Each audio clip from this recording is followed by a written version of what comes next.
आइए, एक भक्त बाबा के दरबार में जाता है, बाबा से अर्जी लगाता है। हमारे जो गणपति जी महाराज हैं, विघ्न के देवता है, विघ्न हरता है ना। और आप कोई भी पूजा पाठ करिएगा, चाहे कितना हो बड़ा, आप हवन करवा लीजिए, लेकिन सबसे पहले इन्हीं को पूजा जाता है। किन्हीं को? देवादिदेव गणपति देव को, है ना। कोई भी शुभ कार्य होता है तो सबसे पहले उन्हीं को पूजा जाता है। इसलिए सबसे पहले प्यारा सा भजन उन्हीं के चरणों में कहेंगे क्या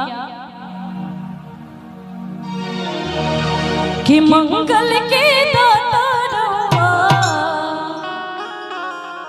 आज बिगड़ी बनाई जे, कि मंगल के दाता रहुआ आज बिगड़ी बनाई जे, आगोरी की ललना हमरा और अंगना में आई जे। और उधर कभी लाइट थोड़ा सा जला दीजिए पब्लिक के साइड में, थोड़ा निगाहें मिलाते हैं, ऐसे चेहरा लोग का अच्छा रहेगा। बोलिए सच्चे दरबार की जय हो। कि मंगल के दाता रहुआ और बिगड़ी बनाई जे। और कौन कौन चाहते हैं कि बाबा हमारे घर पे आ जाइए, पर दोनों हाथों को उठाइए। जो जो चाहते हैं कि गणपति जी महाराज हमारे घर में आए और हमारे घर के सारे दुखों को हर के लेके चले जाए, जो जो चाहते हैं एक बार दोनों हाथों को उठाइए, अब मिल के बोलिए कि गौरी के ललना हमरा, गौरी के ललना हमरा अंगना में आए जी, गौरी के ललना हमरा अंगना में आए जी, गौरी के ललना हमरा मंगल के दाता रहुआ बिगड़ी बनाई जी।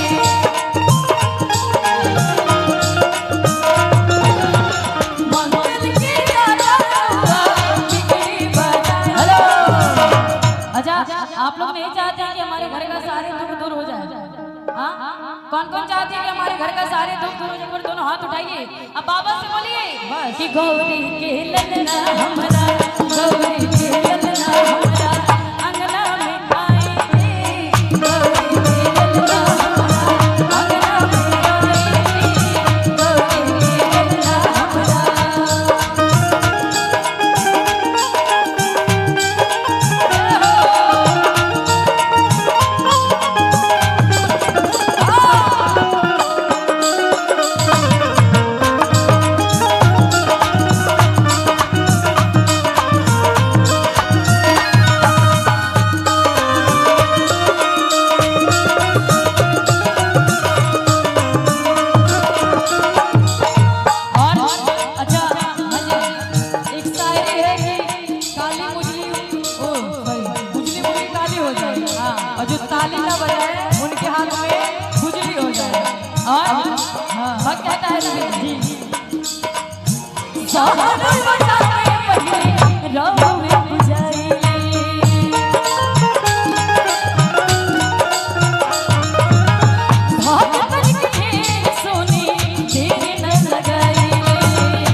हमारे गणपति जी महाराज क्या चीज का सवारी करते हैं?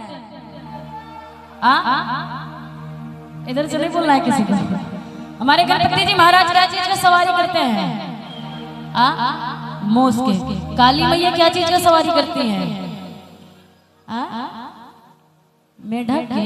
एक दूसरे के लोग देख के लजाता क्यों बोलिए तो हम बोल। काली मैया क्या चीज का सवारी करती हैं? जो सोचा कि ये बोलेंगे तो हम बोलेंगे वो कभी आगे नहीं बढ़े। बताइए किसी को पता है कि हमारी काली माँ क्या चीज का सवारी करती हैं? हाथी का। और हमारी दुर्गा माँ क्या चीज का सवारी करती हैं?